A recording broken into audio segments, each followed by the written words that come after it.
안녕하십니까. 만화공인중개사의 저자 이효훈입니다. 오늘은 공인중개사 법령 및 중개 실무 제 문제풀이 3강 시간으로서 23번부터 33번까지 여러분들과 함께 풀어보겠습니다.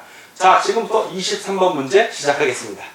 23번 법정 중개 대상물로 볼 수 없는 것은 1번 동호수가 특정되어 분양계약에 체결된 아파트 분양권. 이런 경우는 장래 건축물을 인정하기 때문에 판례에서 인정을 해주고 있습니다. 도로 예정지인 사유지 역시 법정 중개 대상물입니다. 사유지니까. 미등기 건물, 건물은 등기 여부에 관계없이 중개할 수 있습니다. 20톤 미만의 선박, 선박은 법정 중개 대상물 아닙니다. 토고니까 뭐 생각하시면 돼요. 소유권 보전 등이나 20개 집단 역시 중개 대상물 맞습니다. 다 오고 하나만 X 볼 수 없는 것이니까 4번이 정답이 되겠습니다. 다음 24번 문제를 같이 보도록 하겠습니다.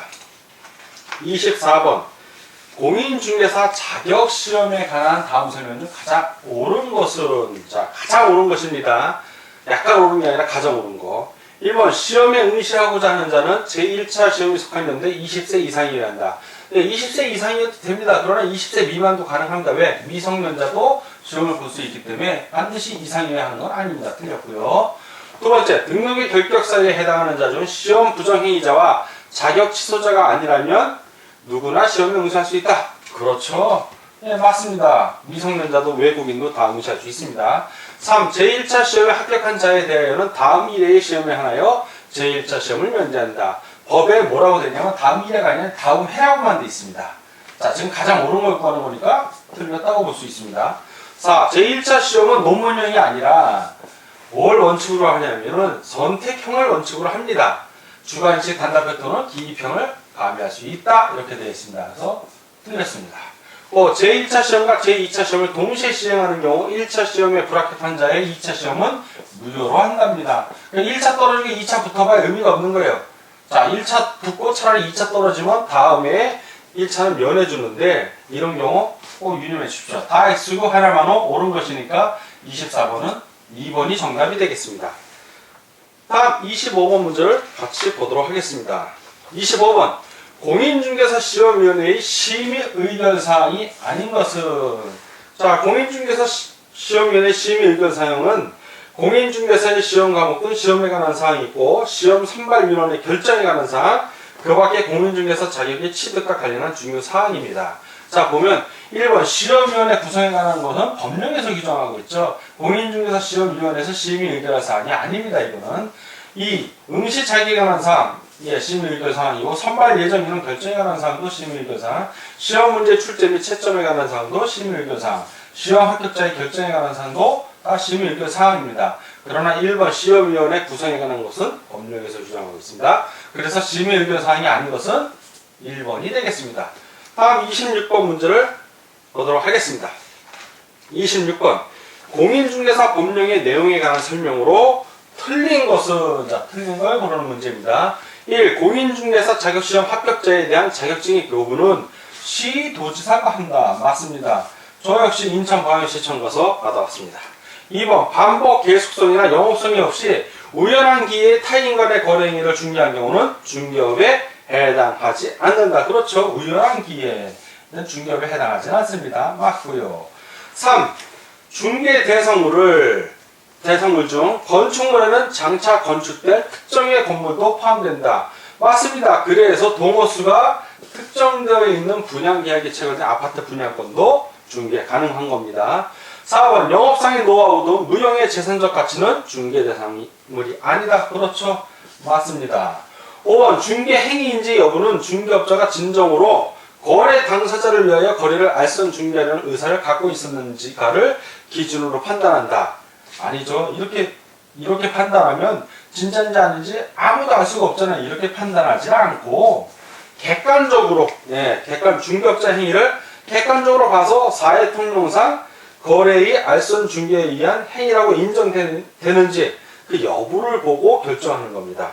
이렇게 중개업자의 그 의사를 갖고 판단하는 거 아니라는 거 꼭 기억해 주십시오. 판례에서 규정하고 있습니다. 다 오고 하나만 X 틀린 것이니까 26번은 5번이 정답이 되겠습니다. 27번 공인중개사 법령상 공인중개사 자격시험에 관한 설명으로 고른 것을 모두 기억 공인중개사 시험위원회에서 시험에 관한 사항을 정하는 경우에는 시도지사는 이에 따라야 한다. 맞습니다.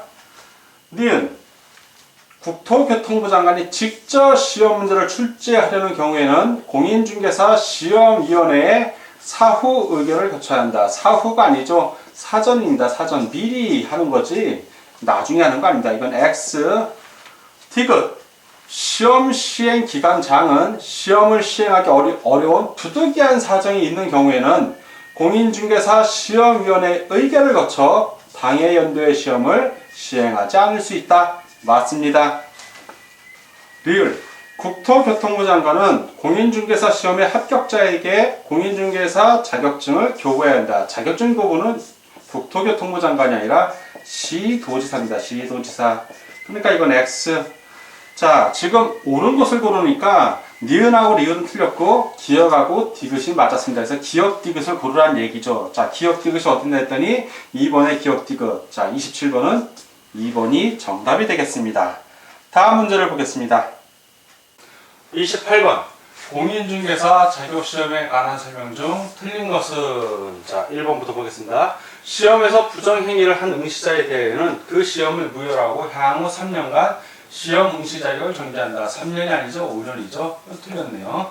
2번 공인중개사 자격시험에 부정한 방법을 합격하여 자격을 취득한 경우 시도지사는 그 자격을 취소하여야 한다. 그렇죠. 부정 취득자는 취소해야 합니다. 3. 이의 경우 등록의 결격사기에 해당되어 등록관청은 해당 중개사무소의 개설 등록을 취소해야 한다. 절대적 등록 취소 사유입니다. 4. 이의 경우 자격이 취소된 후 3년이 경과되지 아니한 자는 공인중개사 시험에 응시할 수 없다. 맞습니다.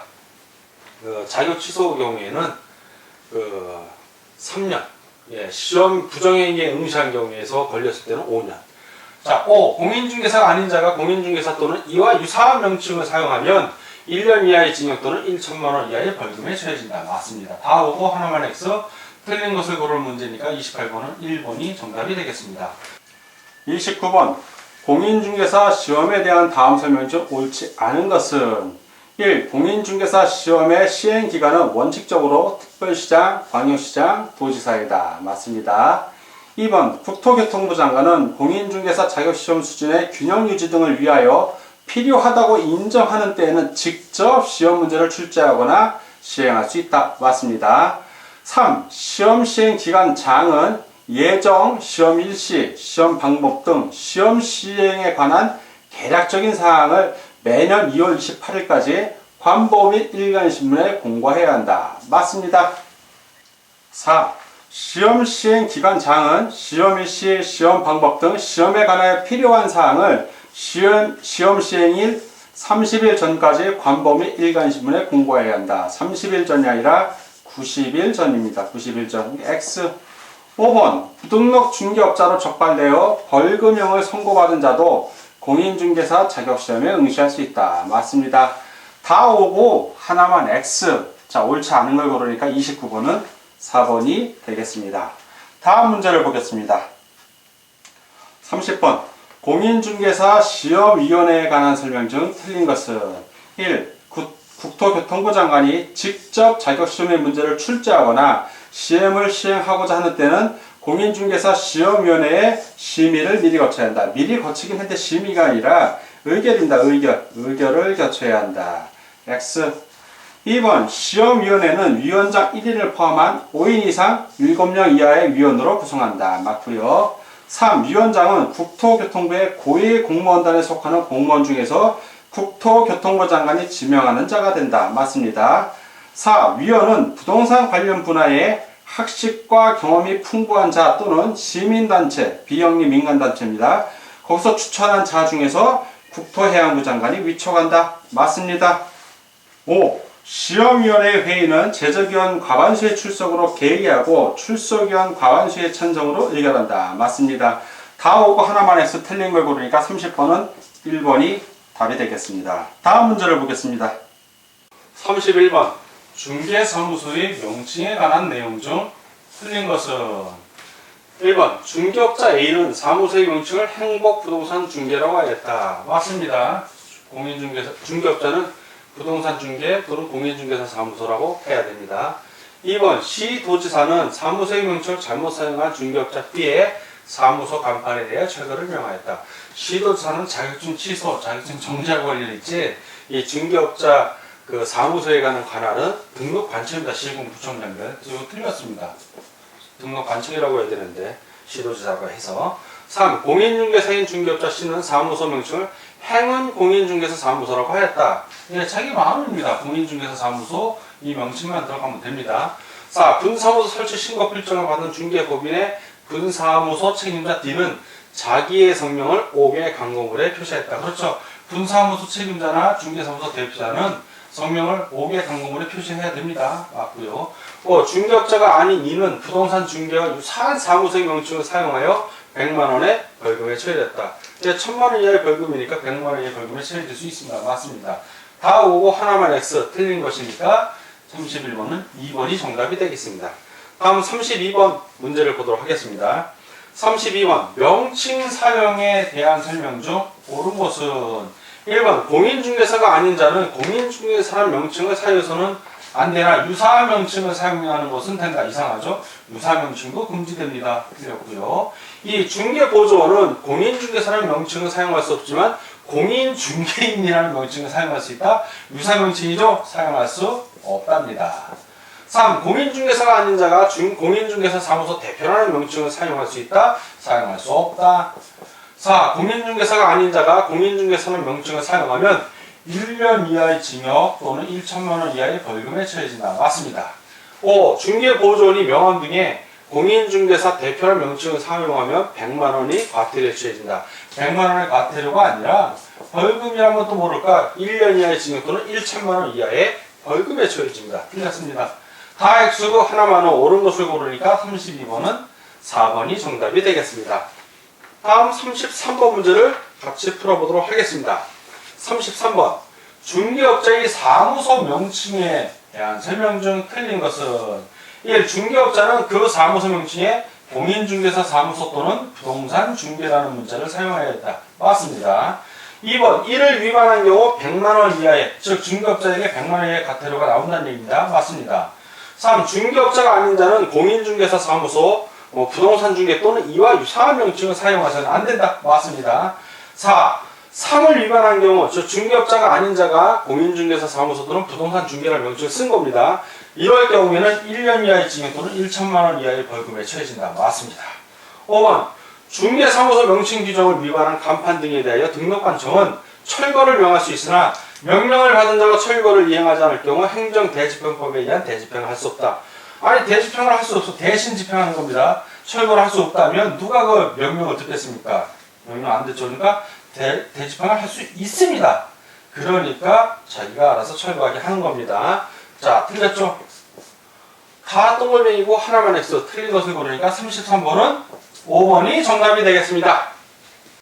자, 지금까지 공인중개사 법률 및 중개 실무 문제풀이 3강 시간이었고 23번부터 33번 문제까지 함께 풀어봤습니다.